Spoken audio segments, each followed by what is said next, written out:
নমস্কার বন্ধুরা, আজকে আমি কর্ন দিয়ে খুব সুন্দর একটা রেসিপি বানিয়েছি। এটা খেতে অত্যন্ত মুখরোচক।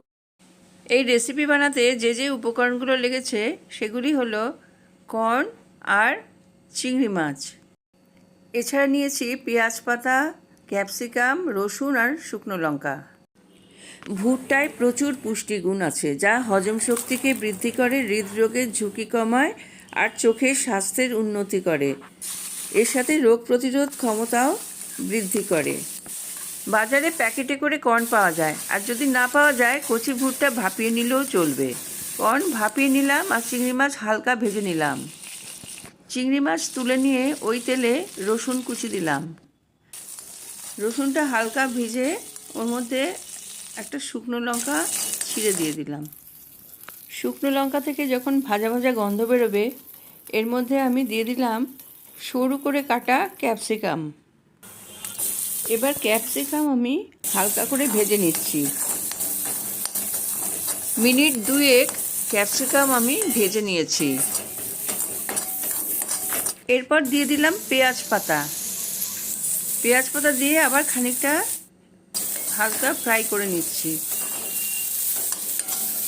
এরপর আমি ভাজা চিংড়িগুলো দিয়ে দিচ্ছি।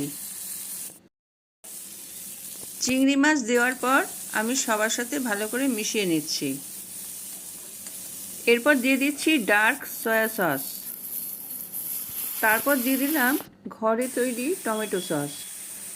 এই সস একটু ঝাল। এই রান্না করার সময় গ্যাসের আঁচ কম রেখেছি, নয়তো পুড়ে যাবে। এরপর দিলাম কাশ্মীরি লঙ্কার গুঁড়ো। আবার সব ভালো করে মিক্স করে নিচ্ছি, আর তারপরে দিয়ে দিচ্ছি সিদ্ধ করা কর্ন।